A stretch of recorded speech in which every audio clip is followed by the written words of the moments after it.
Hello बच्चों, तो आज का जो सेशन रहने वाला है हमारा that is on motion in a plane. तो ये हमारा एक नया चैप्टर है, ठीक है। We are done with motion in a straight line. उसमें हमने मोशन अंडर ग्रेविटी भी देख लिया, ठीक है, और स्ट्रेट लाइन में जो मोशन होता है उसको भी हमने देख लिया। और आज का जो चैप्टर है दैट इज न्यू। तो ये हमारा अगला चैप्टर है which is motion in a plane. तो प्लेन का जो बेसिक मीनिंग है that is two dimensional object. Any surface which is two dimensional, मतलब एक्स और वाई दोनों आपके अगर है तो उसको हम क्या बोलते हैं, that is what we mean by a plane। तो यहाँ पे motion in a plane ये क्या मीन कर सकता है कि अगर आपको ऑब्जेक्ट जो है वो x और y एक्सिस दोनों में अगर मूव करता है तो उसको हम क्या बोलेंगे, that is what we mean by motion in a plane. तो यहाँ पे अगर आप नोट करो, ये हमारे पास एक x और y एक्सिस है और this is a path along which an object is moving, ठीक है। तो ये ऑब्जेक्ट हमारा है, this object is moving along this path, this is the path taken। तो अगर हम दो फ्लैश लाइट्स यूज करें, ठीक है, एक फ्लैश लाइट जो y एक्सिस पे एक शैडो, ऑब्जेक्ट का शैडो प्रोजेक्ट कर सकता है, और एक और फ्लैश लाइट अगर मैं ऊपर से डालूं तो ये क्या करेगा, इस ऑब्जेक्ट का एक शैडो x एक्सिस में वो प्रोजेक्ट करने वाला। तो एज दोनों फ्लैश लाइट्स अगर मैं एक साथ प्रोजेक्ट करूं तो हमारे पास क्या रहेगा, आपके पास as the object moves along this path, ठीक है, ऑब्जेक्ट जब इस पाथ में मूव करता हुआ आगे जाएगा हमारे पास क्या मिलने वाला, दो डिस्टिंक्ट शैडोज हमें मिलने वाले हैं। एक जो एक्स एक्सिस में मूव करेगा और दूसरा जो वाई एक्सिस में मूव करेगा, ठीक है। अब अगर इन शैडोज को हम देखें तो one which moves along the X axis is termed as the X projection. तो ये वर्ड हम आगे बहुत जगह यूज करने वाले हैं। तो जो शैडो एक्स डायरेक्शन में मूव कर रहा है उसके जितने भी पैरामीटर्स हैं, ठीक है, इस शैडो का जो भी पोजीशन रहेगा, ठीक है, इस शैडो का जो भी स्पीड रहेगा या वेलोसिटी रहेगा, इस शैडो का जो भी एक्सेलरेशन रहेगा उसको हम क्या बोलेंगे, those are the parameters of the X projection, ठीक है। सिमिलरली जो शैडो वाई एक्सिस में मूव कर रहा है, ठीक है, उसको हम क्या बोलेंगे, that is called as the y projections. और जितने भी पैरामीटर्स इस डायरेक्शन में रहेंगे वो सारों को हम क्या बोलेंगे, y प्रोजेक्शन के पैरामीटर्स। तो as the object moves along this path, दो आपके पास डिस्टिंक्ट शैडोज रहने वाले हैं जो साइमल्टेनियसली मूव करेगा। तो ऑब्जेक्ट जब मेरा यहाँ पे है तो x वाला शैडो यहाँ पे रहेगा और y वाला शैडो यहाँ पे रहने वाला। सिमिलरली ऑब्जेक्ट जब मूव करता हुआ यहाँ तक पहुंच जाएगा तो x वाला शैडो मेरा यहाँ पे रहने वाला और y वाला शैडो मेरा यहाँ पे रहने वाला, ठीक है। सिमिलरली ऑब्जेक्ट जब मेरा यहाँ पहुंच गया तो x शैडो यहाँ तक पहुंचेगा और y वाला जो शैडो है वो यहाँ तक पहुंचेगा। तो अभी हर मोशन इन अ प्लेन जो है उसको जब हम स्टडी करते हैं तो हम इस ऑब्जेक्ट को स्टडी नहीं करते, ठीक है। It is difficult to study this object alone. तो हम क्या करते हैं, इस ऑब्जेक्ट को स्टडी किए बिना हम ये जो शैडोज है इनको स्टडी करते हैं। क्यों ऐसा? बिकॉज अगर आप शैडो का जो मोशन है वो देखो, शैडो का मोशन क्या बन गया, एक स्ट्रेट लाइन में वो मूव कर रहा है। ये शैडो भी आपका एक स्ट्रेट लाइन में मूव कर रहा है, ठीक है। तो मोशन इन अ प्लेन को हम दो डिफरेंट स्ट्रेट लाइन की स्टडी के हिसाब से करते हैं, ठीक है। एक आपका एक्स वाला और दूसरा आपका वाई वाला। तो आगे जो हम पढ़ने वाले हैं तो देखते हैं सबसे पहले कि हम पैरामीटर्स जो डिफरेंट हमारे हैं उनको हम कैसे डिफाइन करते हैं। सबसे पहला जो पैरामीटर है position of an object in 2D, ठीक है। तो अगर ये हमारा ऑब्जेक्ट है, ये अगर x, y इसके कोऑर्डिनेट्स है, तो ये x, y कोऑर्डिनेट्स होने का मतलब क्या है इस ऑब्जेक्ट का, कि इसका जो x एक्सिस वाला शैडो है वो कितना डिस्टेंस पे है, this is at a distance of x, और y एक्सिस वाला जो शैडो है वो कितना डिस्टेंस पे है, that is at a distance of y। तो position of an object can be written as, ये हमारा पोजीशन वेक्टर, ठीक है। पोजीशन को हम पोजीशन वेक्टर से डिफाइन करते हैं जो हमने पहले चैप्टर में ही पढ़ लिया था। तो आर वेक्टर क्या बन जाएगा, x i cap plus y j cap. तो x i कैप क्या है, x i cap is the location of the x projection. ये x प्रोजेक्शन मतलब x वाला जो शैडो है वो कहां पे लोकेटेड है, वो कहां पे लोकेटेड है, that is what we mean by x। और ये y क्या है, y is the location of the y projection. तो ये y प्रोजेक्शन मेरा कहां पे लोकेटेड है, that is what we mean by y। तो सिमिलरली अगर हम अगला पैरामीटर जो है velocity of an object in 2D देखें तो वेलोसिटी क्या होगा, derivative of the position vector तो अगर आप डेरिवेटिव करो तो ये आपका बन जाएगा dx dt i cap plus dy dt j cap, ठीक है। और इस चीज को हम क्या लिखते हैं, ये क्या है, this is rate of change of position या ऑफ द एक्स प्रोजेक्शन, ठीक है। ये डेरिवेटिव क्या है, डेरिवेटिव होता है रेट ऑफ चेंज। तो डेरिवेटिव ऑफ क्या है, डेरिवेटिव ऑफ x है, मतलब कि x कोऑर्डिनेट किस हिसाब से चेंज है। x कोऑर्डिनेट किसको रिप्रेजेंट करता है, x कोऑर्डिनेट रिप्रेजेंट करता है लोकेशन ऑफ x प्रोजेक्शन, ठीक है। तो यहाँ पे आप नोट करो, तो x प्रोजेक्शन का लोकेशन जिस हिसाब से चेंज हो रहा है उसी को हम क्या बोलेंगे, the velocity of the x projection. Similarly y projection का लोकेशन किस रेट से चेंज हो रहा है वो क्या देगा, वो हमें वेलोसिटी ऑफ y प्रोजेक्शन देगा। इस चीज को हमने क्या लिख दिया, इस चीज को हमने vx लिखा, और इस चीज को हमने क्या लिख दिया, इस चीज को हमने vy लिख दिया। तो vx क्या है, vx is the velocity of x projection which can also be written as dx dt, और vy is the velocity of y projection which can also be written as dy by dt। तो इसका मतलब क्या है कि अगर मेरा object है यहाँ पे और इसका वेलोसिटी इस डायरेक्शन में है v, तो इसके दो कंपोनेंट्स रहने वाले, एक इधर vx और इधर आपका vy। तो ये vx जो है वो किसका स्पीड होने वाला है, this vx will also be the speed of the shadow, जो x एक्सिस में शैडो है उसका भी स्पीड आपका vx होने वाला है, ठीक है।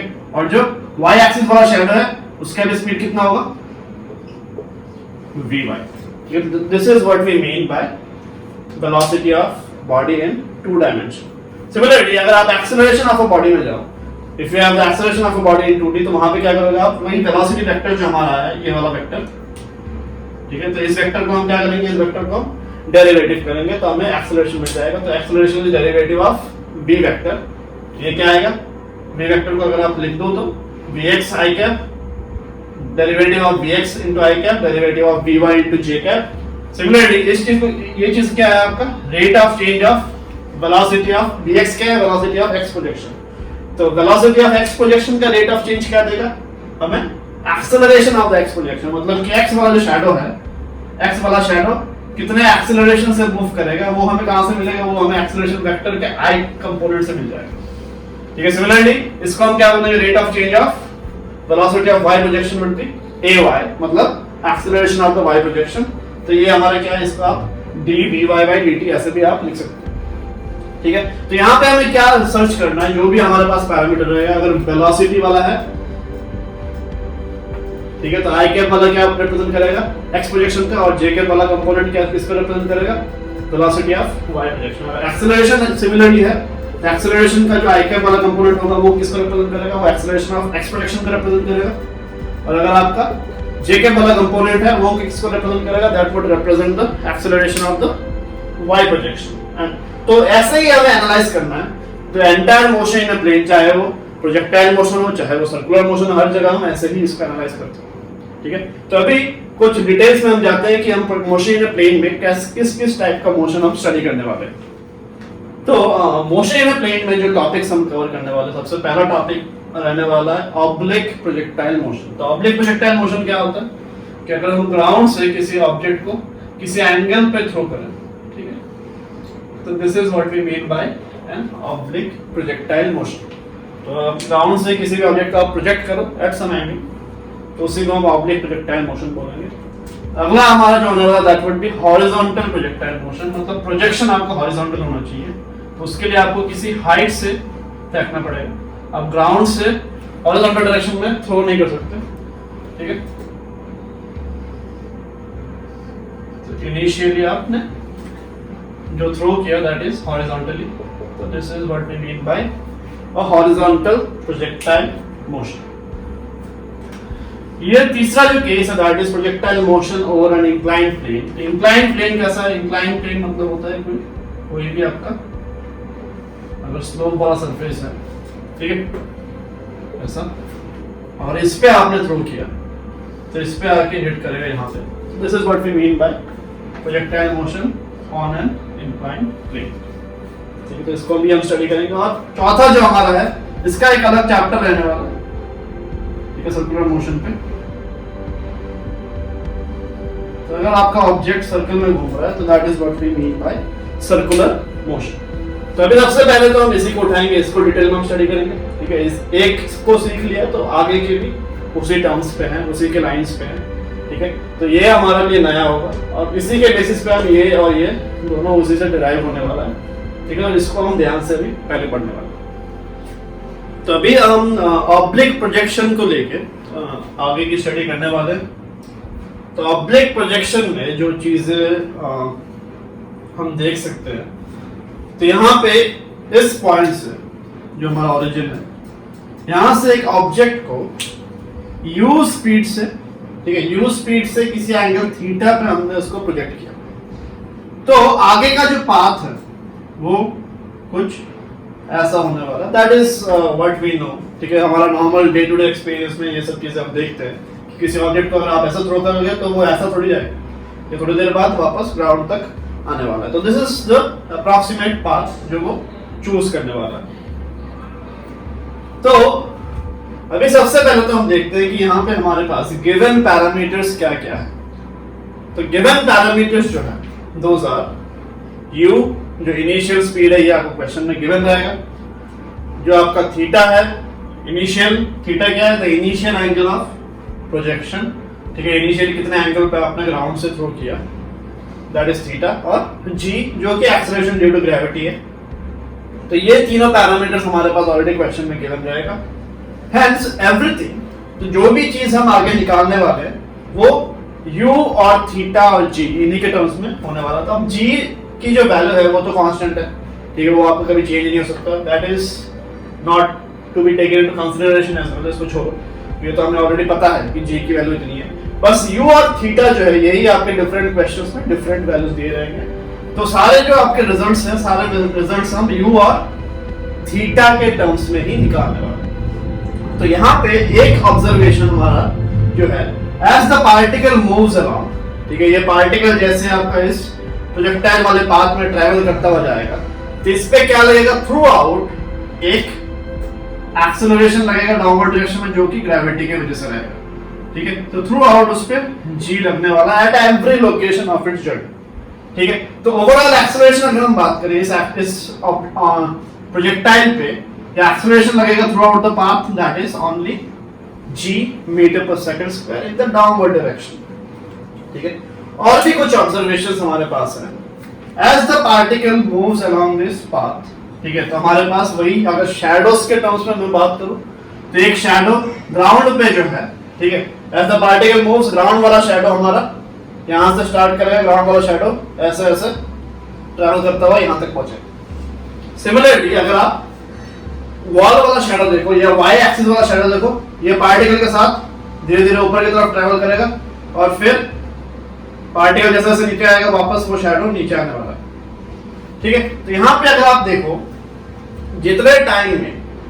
जितने टाइम में पार्टिकल अपना पूरा पाथ कवर करता हुआ ग्राउंड तक पहुंचता है, उतने ही टाइम में आपका वाई प्रोजेक्शन जो है या वाई वाला शैडो जो है वो भी ऊपर चढ़ के नीचे आके ग्राउंड को हिट करता है, ठीक है। तो क्या मैं बोल सकता हूं, आराम से बोल सकता है ये चीज की the time of flight of the Y projection, ठीक है, वाई प्रोजेक्शन का जो टाइम ऑफ फ्लाइट है वो ये आपका प्रोजेक्टाइल का भी टाइम ऑफ फ्लाइट होने वाला है। तो अभी हम क्या करेंगे, यहाँ पे आगे जब हम टाइम ऑफ फ्लाइट निकालेंगे, हम बस इसका टाइम ऑफ फ्लाइट निकालेंगे, इसका टाइम ऑफ फ्लाइट निकालेंगे और उसी को हम क्या बोलेंगे, इस प्रोजेक्टाइल का भी टाइम ऑफ फ्लाइट के बराबर वो है, ठीक है। तो सबसे पहला ऑब्जर्वेशन जो हमारा है, time of flight of the Y shadow is also equals to the time of flight of the projectile, ठीक है। तो ये सब चीजें आप ध्यान से सुन लो, क्योंकि ये सब चीजें हम आगे भी यूज करेंगे।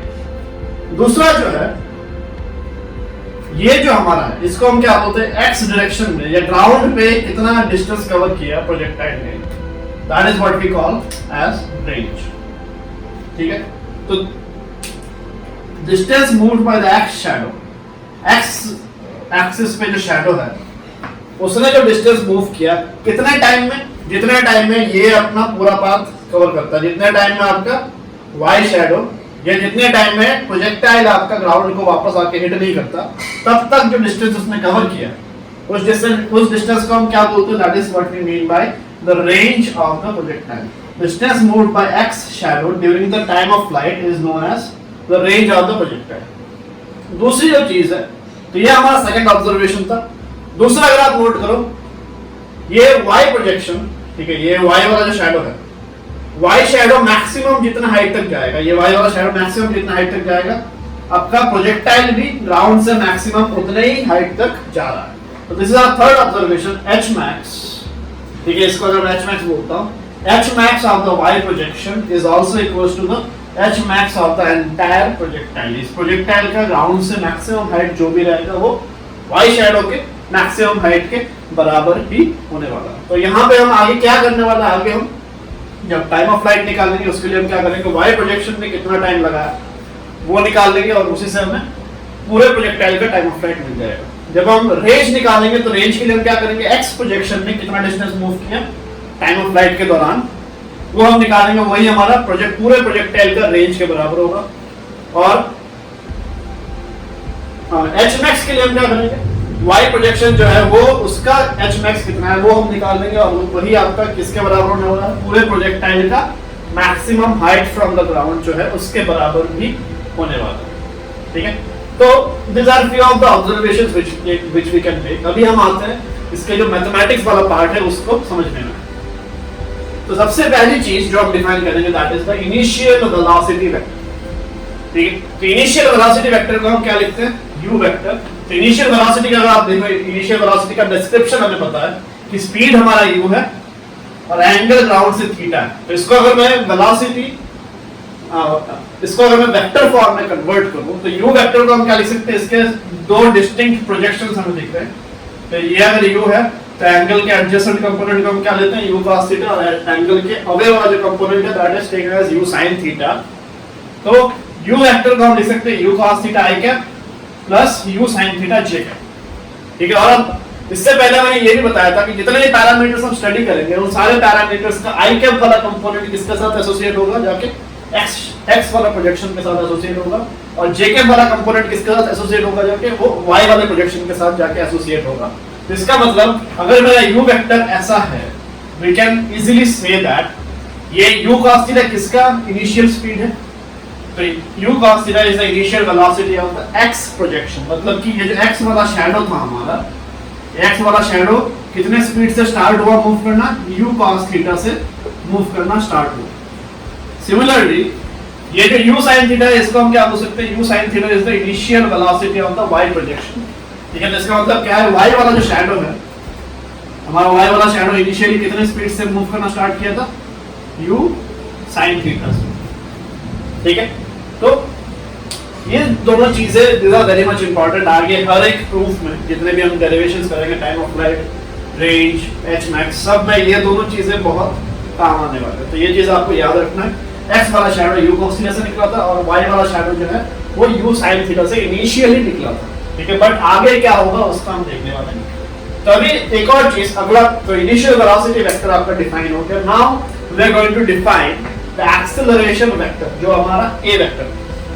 तो एक्सेलरेशन ऑब्जेक्ट पे लग क्या रहा है, एक्सेलरेशन लग रहा है डाउनवर्ड डायरेक्शन में g metre per second square. तो इसको अगर मैं वेक्टर के फॉर्म में लिखूं, इसका वेक्टर फॉर्म क्या होगा, माइनस जी जे कैप।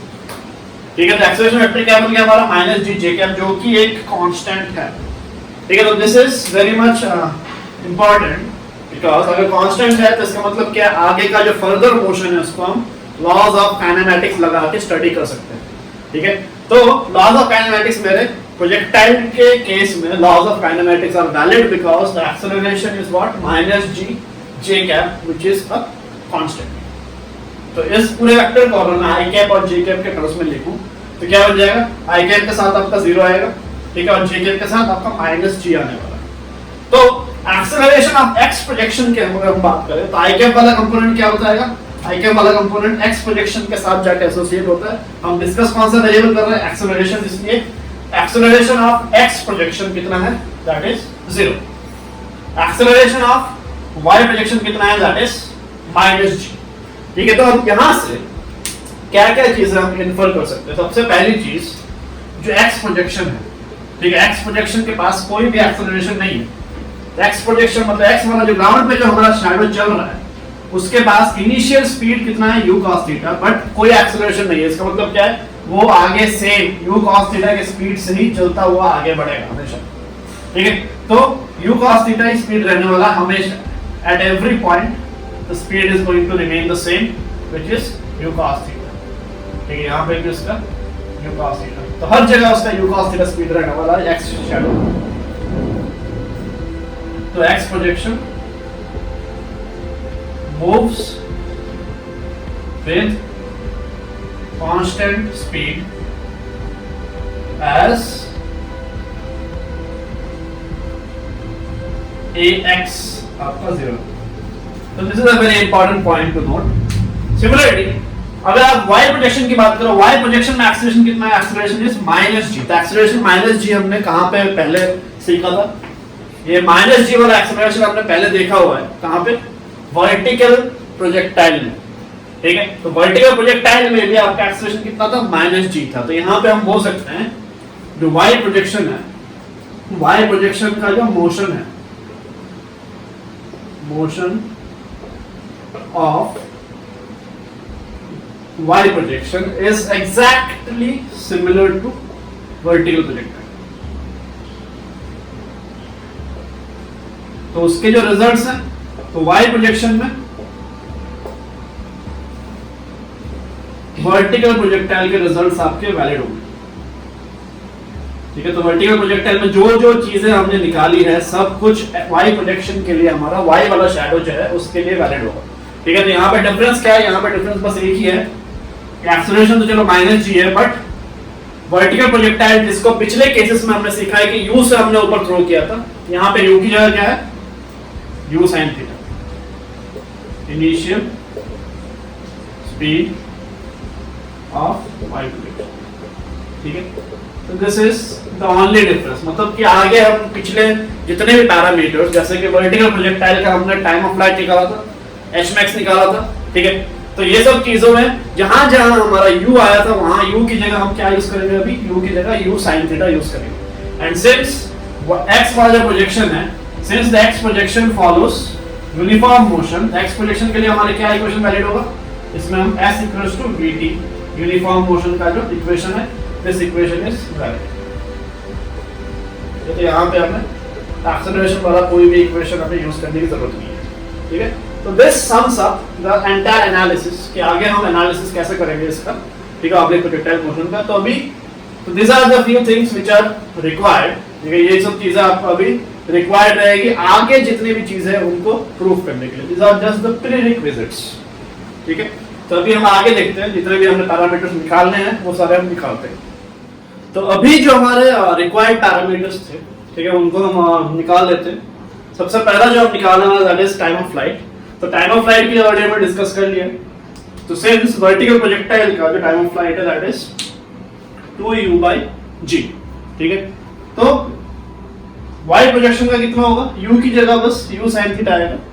ठीक है, तो 2u sin थीटा/g। तो हम क्या फाइनली क्या बोल सकते हैं, प्रोजेक्टाइल का जो टाइम ऑफ फ्लाइट होगा that would be equals to 2u sin थीटा/g। तो ये फॉर्म आपको याद करना है, दिस इज यूजफुल। अगला जो आता है hmax ऑफ द प्रोजेक्टाइल। तो hmax में क्या है, तो वही y प्रोजेक्शन का hmax जो भी होगा वही आपके प्रोजेक्टाइल का भी होने वाला है। तो यहाँ पे हमारे पास क्या है, सबसे पहले तो एक वर्टिकल प्रोजेक्टाइल का hmax कितना होता है, दैट इज u²/2g। तो hmax of the y projection कितना होगा जो हम डिस्कस कर रहे हैं, दैट इज u की जगह u sin थीटा आएगा, u sin थीटा का whole square divided by 2g होने वाला। तो u² sin² थीटा/2g। तो hmax ऑफ द प्रोजेक्टाइल आपको कितना आ जाएगा, u² sin² थीटा/2g। इसको भी आपको याद करना है। और अगला जो हमारा है, एक और चीज हमने देखा था दैट वाज रेंज। तो रेंज के लिए हम क्या करेंगे, हमें distance moved by the x projection चाहिए। तो उसके लिए हमें पता है कि ये फॉर्म उसके लिए वैलिड है, s = vt, बिकॉज़ वो यूनिफॉर्म स्पीड से जा रहा था। तो distance moved by x projection कितनी देर में, during the entire time of flight capital T, उसी को हम क्या बोलते हैं, that is only what we mean by capital R। तो s की जगह क्या आएगा, कैपिटल R। ठीक है, और v की जगह क्या आएगा, x प्रोजेक्शन का स्पीड कितना है, that is u cos theta. और टाइम की जगह क्या आएगा, कैपिटल T आएगा, जो कि ये वाला टाइम ऑफ फ्लाइट है। तो यहाँ पे अगर हम पुट करेंगे तो ये चीज क्या बन गया, u cos theta into 2u sin थीटा/g। यहाँ पे ये जो 2 sin थीटा cos थीटा है, 2 sin थीटा cos थीटा, इसको हम कंबाइन करके क्या लिख सकते हैं, sin 2 थीटा। ठीक है, तो रेंज आपको कितना बन गया, रेंज इज u² sin 2 थीटा/g। ठीक है, तो यहां से एक और चीज भी हम रिड्यूस कर सकते हैं, तो क्या है, that is the maximum possible range for a particular speed of throw. मतलब कि फॉर अ पर्टिकुलर यू कितना मैक्सिमम रेंज आप कवर कर सकते हो, मतलब कि कितना एंगल पे आपको थ्रो करना चाहिए out of all the possible angles. आप चाहे तो 15 पे थ्रो कर सकते हो, चाहे तो 30 पे थ्रो कर सकते हो, चाहे तो 45, चाहे तो 60, कुछ भी आप जिस एंगल पे आप थ्रो करोगे that is your choice completely. But अगर आपको ये ऐसा दिया हुआ है कि आपको मैक्सिमम रेंज कवर करना है, तो उसके लिए आप क्या करोगे, that is one particular angle जिस डायरेक्शन पे आपको थ्रो करना पड़ेगा, तभी जाके आपको मैक्सिमम रेंज मिलने वाला है। तो यहाँ पे क्या होगा, यहाँ पे R जो है R max के बराबर तब होगा व्हेन ये जो टर्म, ठीक है, ये टर्म अगर आपका 1 के बराबर बन गया, यहाँ पे क्या है, ये टर्म थीटा पे डिपेंड करेगा, तो थीटा को चेंज करूंगा तो ये टर्म आपका चेंज होगा, और u और g तो चलो कांस्टेंट्स हैं, तो रेंज कितना होगा वो कौन सेट करेगा, डिसाइडिंग फैक्टर आपका है थीटा। ठीक है, तो ये जो आपका पैरामीटर है sin 2 थीटा, इसके मैक्सिमम वैल्यू कितनी हो सकती है, sin की मैक्सिमम वैल्यू 1 होती है, तो रेंज आपका मैक्स कब होगा, range will be equals to r max when sin 2 theta is equals to 1। ठीक है, तो sin 2 थीटा जब 1 के बराबर होगा तो रेंज मैक्स कितना बन जाएगा, ये अगर 1 हो गया तो मैक्सिमम रेंज आपका u स्क्वायर बाय g, ये आपको याद रखना। मैक्सिमम रेंज हमारा कितना बन सकता है, that is u square by g, और कब बनेगा, when it occurs when sin 2 theta is equals to 1। ठीक है, तो 2 थीटा का आप लिख सकते हैं 90 डिग्री के बराबर होगा, तो थीटा आपका आ जाएगा 45 डिग्री। मतलब कि अगर आपने 45 डिग्री पे थ्रो किया, जो भी आपका थ्रो करने की कैपेसिटी वाली स्पीड है, उस स्पीड से अगर आपने 45 डिग्री से थ्रो किया तो आप मैक्सिमम रेंज कवर करोगे। ठीक है, तो वही डायग्राम ये बता रहा है कि अगर मैंने एंगल छोटा रखा तो यहाँ पे जाके एंड हो जाएगा, अगर एंगल बड़ा रखा तो क्या होगा, वो ज्यादा ऊपर चढ़ेगा और रेंज कम कवर करेगा। और परफेक्ट मैच कहाँ पे है, perfect match is when the angle is 45 degree. ठीक है, तो ये जब 45 डिग्री होगा तब आपका मैक्सिमम रेंज, मैक्सिमम डिस्टेंस, ये आपका मैक्सिमम है, तब कवर करेगा, और ये कितने के बराबर होगा, u स्क्वायर बाय g के बराबर। ठीक है, तो this are few of the basic parameter, बिल्कुल ही बेसिक पैरामीटर जो हम ऑब्लिक प्रोजेक्टाइल के रिगार्डिंग निकाल सकते हैं। तो अभी कुछ एडवांस पैरामीटर्स हम देखने वाले हैं, ठीक है, जो ऑब्लिक प्रोजेक्टाइल पर लेके हम स्टडी कर सकते हैं। तो अभी हम दो चीजें पढ़ने वाले हैं। सबसे पहला जो होगा that is complementary angle of projection. अगर हमने सेम u, ठीक है, यहाँ पे u इज सेम, बट जो एंगल ऑफ प्रोजेक्शन है वो हमारा डिफरेंट है। अब डिफरेंट कैसे है, एंगुलर प्रोजेक्शन एक अगर आपका अल्फा है, दूसरा बीटा है, alpha and beta are complementary, मतलब एक अगर मैं थीटा हूं, दूसरा क्या होगा 90 माइनस थीटा। तो इस केस में एक अजीब सी चीज होती है कि रेंज जो है that becomes same for both of them. Maximum height जो कवर करेंगे वो अलग अलग होने वाला, बट जो रेंज कवर करेंगे ग्राउंड पे that would B same for both the cases. तो हम क्या करते हैं, आर अल्फा निकालते हैं, ठीक है, अल्फा एंगुलर प्रोजेक्शन के लिए रेंज कितना है, तो उसका हम लिख सकते हैं u square sin 2 theta by g, because angular projection theta हमने लिया, एज्यूम किया। और r बीटा जो दूसरा है उसके लिए r बीटा क्या हो जाएगा, u स्क्वायर sin 2 थीटा की जगह क्या आएगा, ये 90 माइनस थीटा हम पुट करेंगे। ठीक है, तो इसको हम थोड़ा सा अगर मैथमेटिकली इसको मैनिपुलेट करें तो क्या बन जाएगा, ये ब्रैकेट के अंदर आपका 180 माइनस 2 थीटा बन जाएगा। ठीक है, तो ये चीज इसके बराबर होता है since because 1 sin 180 minus x sin x के बराबर होता है। ठीक है, तो 180 माइनस x की जगह 2 थीटा है, तो 180 माइनस 2 थीटा कितने के बराबर होगा, वापस वो sin 2 थीटा के बराबर ही होने वाला है। तो हमारा क्या निकल कर आ रहा है, range RA equals to RB। ठीक है, तो इसका एग्जांपल क्या है, अगर आपने 15 डिग्री पे थ्रो किया, अगर आपका u सेम है provided, that is this is very much important, ठीक है, कि दोनों का u सेम होना चाहिए।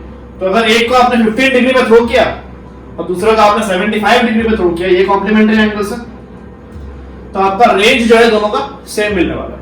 अगर एक और केस लेते हैं, एक को अगर आपने 20 डिग्री पे थ्रो किया ग्राउंड से और दूसरा को 70 डिग्री पे थ्रो किया ग्राउंड से, तो उस केस में क्या होगा, उस केस में भी रेंज आपका सेम होने वाला है। एंड सो ऑन, ऐसे आप कोई भी दो एंगल का पेयर ले सकते हो so that you get the same range. But एक चीज ध्यान में रखना है, रेंज भले ही सेम है बट हाइट कवर्ड दोनों का अलग अलग होगा।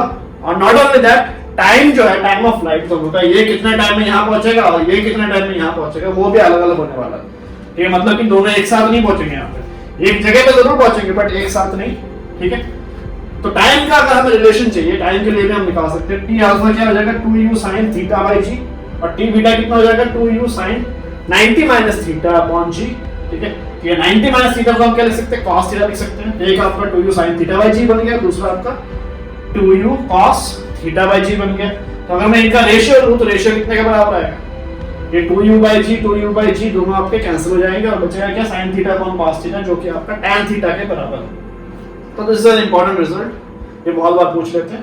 ठीक है, अपार्ट फ्रॉम दिस ये भी पूछ लेते हैं कि अगर कॉम्प्लीमेंट्री एंगल्स का आपने थ्रू किया तो टाइम ऑफ फ्लाइट का रेशियो कैसा होगा।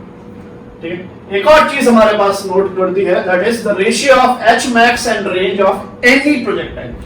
ठीक है, तो किसी भी प्रोजेक्टाइल आप उठाओ, ठीक है, कोई भी प्रोजेक्टाइल में एच मैक्स और रेंज का जो रेशियो है वो कांस्टेंट रहता है। ठीक है, तो this is a very good observation. तो यहाँ पे एच मैक्स कितना है, एच मैक्स को आप देखो, that is you square sine square theta upon 2g। Range कितना है, you square sine 2 theta upon g। ठीक है, तो ये चीज में बहुत बच्चे कंफ्यूजन करते हैं कि ये स्क्वायर है और ये 2 थीटा है, दोनों में बहुत ज्यादा डिफरेंस है। तो इसका आपको ध्यान रखना है, जब भी आप फॉर्मूला लिखते हो बच्चे अक्सर इसको पलट देते हैं। ठीक है, विद द टाइम, तो इसका ध्यान रखना है। और एच मैक्स बाई आर, इन दोनों का अगर मैं रेशियो लूं अभी तो क्या आएगा, यू स्क्वायर और जी कैंसिल हो जाएगा, तो बचेगा क्या, ऊपर वाला टर्म में आपका अकेला बचेगा साइन स्क्वायर थीटा अपॉन 2। ठीक है, तो this is what is going to remain of the upper term. और नीचे वाले में से क्या बचेगा, यू स्क्वायर और जी तो कट चुके हैं, बचा क्या साइन 2 थीटा। तो इसको अगर मैं एक्सपैंड करूं तो ये 2 को मैं नीचे ले आया, साइन 2 थीटा को हम क्या लिख सकते हैं, 2 sin थीटा cos थीटा। ठीक है, और फिर इसको हमने 4 लिख दिया और sin theta by cos theta को tan थीटा लिख दिया। तो क्या निकल कर आ रहा है, h max बाई r किसी भी प्रोजेक्टाइल का आपका tan थीटा बाई 4 होगा, इररिस्पेक्टिव आप कितने स्पीड से थ्रो करो, कितने एंगल पे थ्रो करो। ठीक है, h max बाई r इतने के बराबर आपका होने वाला है।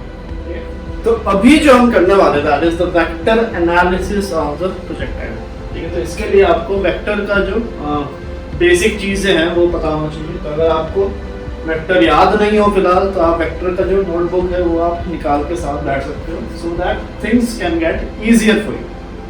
तो वेक्टर एनालिसिस में सबसे पहले तो हम देखते हैं क्या क्या चीजें हमें ऑलरेडी पता है। सबसे पहले तो यू वेक्टर जो है, initial velocity vector, that is known to us, that is u cos theta i cap plus u sin theta j cap, ये हमने पहले ही निकाल लिया। दूसरा acceleration vector is minus g j cap, जो कि कांस्टेंट है, ये भी हमने पहले बता दिया। तो अभी है क्या होने वाला है, the laws of kinematics are valid. तो सबसे पहला जो लॉ है उसको हम यूज करते हैं, v vector is equal to u vector plus a vector into t। तो ये हमें क्या देगा इक्वेशन, ये इक्वेशन हमें फाइनल वेलोसिटी वेक्टर जो है वो दे देगा। तो v वेक्टर को आप क्या लिख सकते हो, v वेक्टर का रिटर्न u वेक्टर की जगह हमने ये पुट कर दिया। ठीक है, और a वेक्टर की जगह मैंने माइनस g j कैप जो है उसको पुट कर दिया। तो यहाँ पे आप देखो j कैप वाले कंपोनेंट जितने भी हैं सारे हम एक साइड लेके जा रहे हैं, i कैप वाले एक साथ रख रहे हैं। तो v वेक्टर का रिटर्न है u cos theta i cap plus u sin theta minus gt j cap. तो यहाँ पे जो i कैप वाला कंपोनेंट है उसको हम क्या बोल सकते हैं, that can be also written as vx, मतलब velocity of the x projection. तो यहाँ पे क्या आ रहा है, velocity of the x projection u cos theta है, जो कि हमने पहले ही डिस्कस कर रखा है। तो ये अभी हम वेक्टर फॉर्म से मिल गया।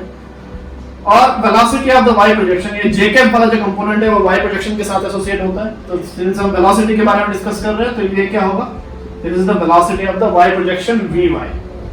ठीक है, तो अभी हम देखते हैं कि वेक्टर, अगर मैं इस वेलोसिटी वेक्टर का एक वेक्टर डायग्राम बनाऊं तो हम कैसे इसको नोट कर सकते हैं। ये वेलोसिटी अगर मान लो स्पीड उसका v है और ये ग्राउंड के साथ वेलोसिटी वेक्टर जो है, ये वाला वेक्टर इसका मैग्नीट्यूड मान लो आपका v है, और ग्राउंड के साथ कितना एंगल बना रहा है, ग्राउंड के साथ वो फाई एंगल बना रहा है मान लो अभी, बिकॉज जैसे जैसे वो ऊपर चढ़ेगा, ऊपर चढ़ते चढ़ते क्या होगा, उसका एंगल जो है, ठीक है, इनिशियल एंगल आपका थीटा था, लेकिन जैसे जैसे वो ऊपर चढ़ेगा उसका एंगल जो है टाइम के साथ आपका बेंड होता जाएगा। तो टाइम के साथ ये जो हॉरिजॉन्टल के साथ एंगल बन रहा है that will keep on changing. ठीक है, तो ये फाई क्या है, phi is the angle made by v vector of the projectile after t seconds. Theta क्या था, इनिशियली था, और ये अभी जो फाई है वो t सेकंड के बाद है। ठीक है। तो इस वेक्टर का, ये जो वेलोसिटी वेक्टर है, इसको अगर मैं ऐसे ड्रॉ करूं तो इसका x कंपोनेंट कितना होना चाहिए, vx के बराबर यानी u cos थीटा, और जो y कंपोनेंट है वो कितना होगा, vy के बराबर। ठीक है, तो हम सीधा क्या हो सकते हैं, vx जो है वो हमेशा आपका u cos थीटा रहेगा, is also the velocity of the x projection. और ये भी आपका इंपॉर्टेंट है, ये भी बहुत बार पूछा जाता है, velocity of the y projection जो है vy, उसको हम लिख सकते हैं u sin theta minus gt। तो दिस इक्वेशन गिव्स अस कि y प्रोजेक्शन जो है, y वाला शैडो, उसका स्पीड टाइम के साथ कैसे चेंज हो रहा है। ठीक है, तो हर 1 सेकंड में u sin थीटा जो कि इनिशियल स्पीड था, उससे हर 1 सेकंड में क्या g सबट्रैक्ट होने वाला है। ठीक है, 1 सेकंड बाद -g होगा, 2 सेकंड बाद -2g होगा, एंड सो ऑन, ये चलता रहेगा। बट y x प्रोजेक्शन जो है, इसका स्पीड तो हमेशा 1 सेकंड बाद भी u cos थीटा रहेगा, 2 सेकंड बाद भी u cos थीटा रहेगा, और टाइम ऑफ फ्लाइट जब खत्म हो जाएगा तब भी u cos थीटा ही रहने वाला है। ठीक है, तो अभी अगर वेक्टर के नॉलेज से, ये अगर आपका वेक्टर है, इसका x component u cos theta और y कंपोनेंट अगर ये है, तो हम वेक्टर कितना एंगल बना रहा है हॉरिजॉन्टल के साथ वो हम निकाल सकते हैं, tan inverse y component divided by x component. ठीक है, हमारा वेक्टर का बेसिक्स है। ठीक है, तो वेक्टर के नोट्स पर आप चेक करो तो ये चीज आपको मिल जाएगा। तो tan inverse u sin theta minus gt upon u cos theta, where theta क्या है, ये थीटा आपका इनिशियल एंगल है जो क्वेश्चन में आपको गिवन रहेगा, और फाई आपको दिया जाएगा कि फाई कितना होगा, मतलब t सेकंड बाद कितना एंगल प्रोजेक्टाइल आपका बनाएगा हॉरिजॉन्टल के साथ। ठीक है, तो ये आपको निकालना है और ये आपको क्वेश्चन में गिवन रहेगा। ठीक है, तो टाइम के साथ ऐसे ये वेरिएशन दिखाएगा। सिमिलरली आप स्पीड निकाल सकते हो, वेलोसिटी वेक्टर अगर आपका आ चुका है, जिसका अगर मैं मैग्नीट्यूड निकाल लूं तो मुझे क्या मिल जाएगा, speed of the projectile after t seconds मुझे मिल जाएगा। तो इस वेक्टर का अगर मैं मैग्नीट्यूड निकालूं तो वो क्या होगा, under root of x component का स्क्वायर और j कंपोनेंट का जो स्क्वायर है उसका अंडर रूट करना है। तो this is the speed after t seconds. ठीक है, तो this is the vector analysis.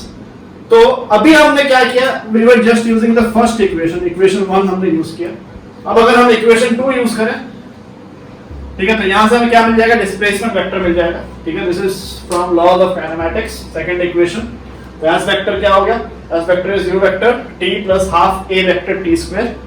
तो ये हम यूज कर सकते हैं।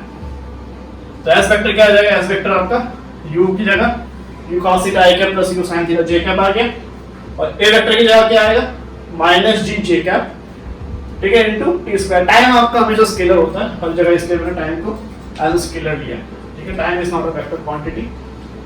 तो यहां से अगर मैं i कैप वाले एक साथ और j कैप वाले एक साथ ले जाऊं, तो i कैप वाला क्या बन जाएगा, u cos theta into t, ये जो t है ये इसका मल्टीप्लाई हो रहा है। ठीक है, और ये u sin theta t minus यहां से t स्क्वायर इसका मल्टीप्लाई हो रहा है, माइनस सामने आएगा, माइनस हाफ t स्क्वायर, ये आपका j कैप वाला कंपोनेंट बन गया। तो डिस्प्लेसमेंट वेक्टर में i कैप वाला क्या देता है, i कैप वाला आपको देगा लोकेशन ऑफ द x या location of the x projection या फिर x कोऑर्डिनेट ऑफ प्रोजेक्टाइल आपको देने वाला है, और ये क्या है, y coordinate of projectile.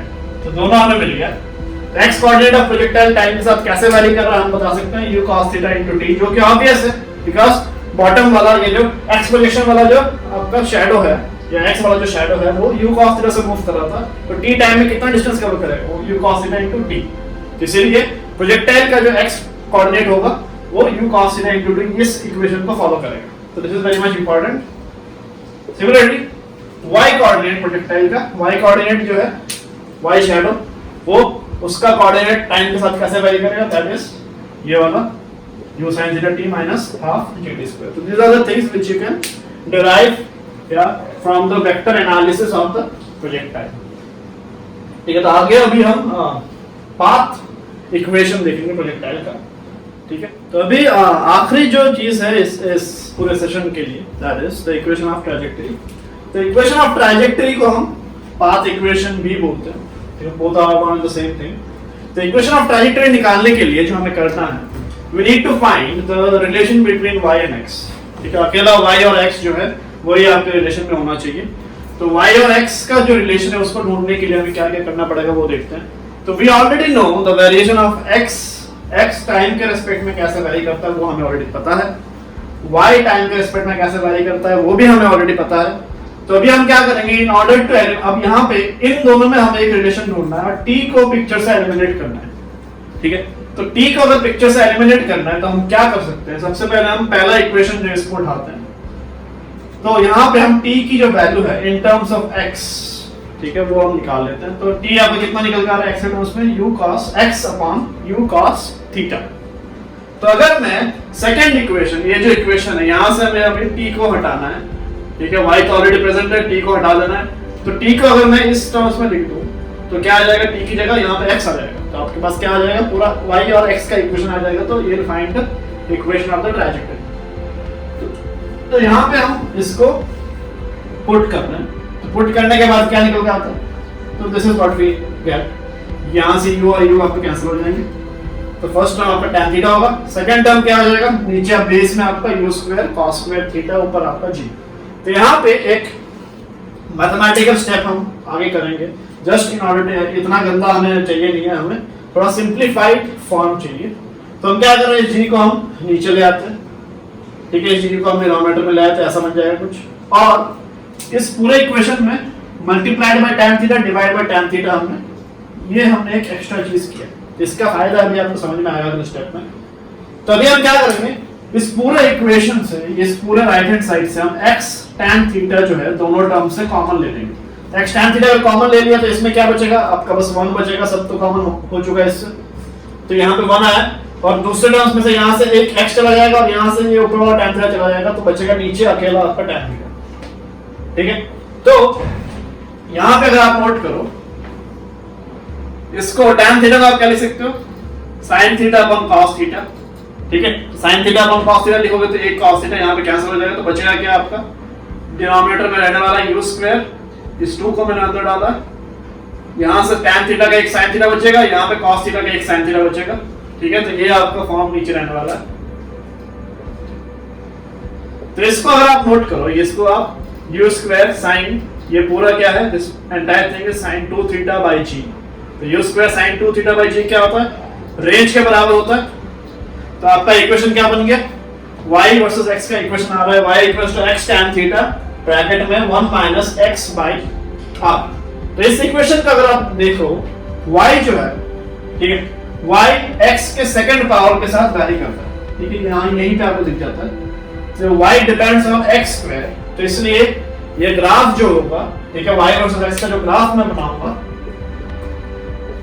That graph will be parabolic in nature, मतलब इसका शेप जो है वो पैराबोलिक होने वाला है। तो इस ग्राफ में अगर कोई भी पॉइंट है, तो अगर आपके पास x, y, there is a point x, y which lies on the path of the projectile, मतलब बाहर कहीं नहीं लाई कर रहा, बस प्रोजेक्टाइल के पाथ में अगर वो पॉइंट लाई करता है, तो उसको इक्वेशन 3 जो है, इस इक्वेशन को उसको फॉलो सेटिस्फाई करना पड़ेगा, ठीक है। तो जितने भी पॉइंट्स हैं जो इस इक्वेशन को सेटिस्फाई नहीं करेंगे, वो प्रोजेक्टाइल के पाथ में नहीं आने वाले, ठीक है, बिकॉज़ इस x y के प्लेन में there are many different points, there are infinite points with infinite sets of x and y। But उन सारे पॉइंट्स में से कौन-कौन से पॉइंट्स चूज हो रहे हैं, वही पॉइंट्स आपके चूज होंगे जो इस इक्वेशन को सेटिस्फाई करेंगे, और उसी पॉइंट्स को कवर करता हुआ जो आपका पाथ बन रहा है, that is the path of the projectile, और ये पाथ कैसा है, पैराबोलिक नेचर का है। तो आज का जो हमारा सेशन रहेगा, that is up to this much only, ठीक है। तो हमने प्रोजेक्टाइल के मोटा सब कुछ हमने कर लिया है ऑलमोस्ट, ठीक है, और बाकी सब चीजें जो है वो हम एज एप्लीकेशंस थोड़े बहुत हम करेंगे, ठीक है। तो वो हम अगले वीडियो में ही लेने वाले हैं। तो ये वीडियो जो है हमारा, ये वीडियो यहीं तक रहने वाला है, ठीक है, और आई होप कि ये आपको पसंद आया हो, ठीक है। तो आप इसको लाइक करो, ठीक है, और मेरे चैनल को जितना हो सके आप सब्सक्राइब करो और स्प्रेड करो, ठीक है। Thank you so much and have a good day.